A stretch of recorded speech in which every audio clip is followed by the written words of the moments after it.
না, আমরা ছাত্র ভাইরা এটা কোনো দিনই করতে পারে না।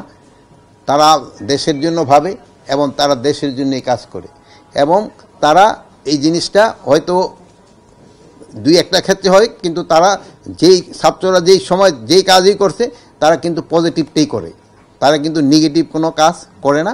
অনেক সময় আছে হয়তো একটা কাজ করতে গেলে ছোটোখাটো দুই একটা ভুল হতে পারে, এবং এইটার ক্ষেত্রে আপনাদেরও একটা রুল আছে, আপনারাও কিন্তু পজিটিভটা তাদের বুঝাতে পারেন, ভাই এইখানে না করে এইখানে করো, এটা করলে ভালো।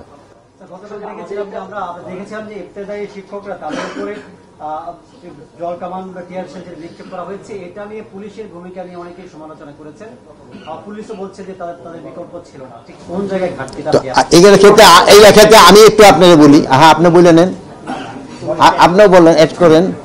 যেটা হচ্ছে ভাই, যেটা ইফতেদায়ী পরবর্তী হচ্ছে স্বাক্ষরে যেমন ঢাকা বিশ্ববিদ্যালয়ের সংঘর্ষ হয়েছে, এখানে দেখলাম যে পুলিশ পরিস্থিতি নিয়ন্ত্রণ করবে, এটাই স্বাভাবিক, সেটা একটা সহনশীল প্রক্রিয়া। কিন্তু দেখলাম যে ঢাকা কলেজের একজন শিক্ষার্থীকে সে পরিচিত দেওয়ার পরও যখন সে নিয়ন্ত্রণ করতে গেছিল, তাদেরকে কিন্তু এরকমভাবে তার প্রতি হচ্ছে আঘাত করা হয়েছে, সেটা বলা যায় এক ধরনের মৃত্যুর সজ্জায়।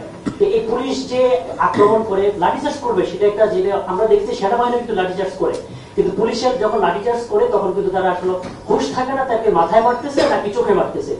এই বিষয়ে তাদেরকে নিয়ন্ত্রণ করতে গেলে বিষয় কোনো দিক নির্দেশনা আপনারা দিবেন কিনা, যে এই প্রক্রিয়া আসলে লাঠিচার্জ করা যাবে? আমরা যে সব জায়গায় এলোপাতারি ভাবে তারা এই কাজগুলা করে। এই যে ধরেন আপনারাও কিন্তু আপনাদের সবসময় দিক নির্দেশনা দিই, এখানে আপনারা আস্তে আস্তে ঢোকেন, কিন্তু আপনারা এখানে ঢুকানোর সময় দেখবেন যে আমি আগেই বলি গ্লাসগুলি সরাই রাখো, যেটা আপনারই ভেঙে ফেলেন। আপনার মতো এত সেন্সেবল লোক যারা সমাজকে সচেতন করতেছেন, তারা কিন্তু এই 5 মিনিটের জন্য এটা করে ফেলেন। আর এটা ছাত্রদের ক্ষেত্রে, ধরেন পুলিশের ক্ষেত্রে ওই পরিস্থিতিতে এটা হয়ে যায় অনেক সময়, বাট তাদের ক্ষেত্রে আমরা সব সময় বলি যে এটা পেশেন্ট এবং ধৈর্যের সাথে এটা মোকাবেলা করেন, ধৈর্যের সাথে মোকাবেলা করেন। Thank you. আচ্ছা, ভালো থাকেন।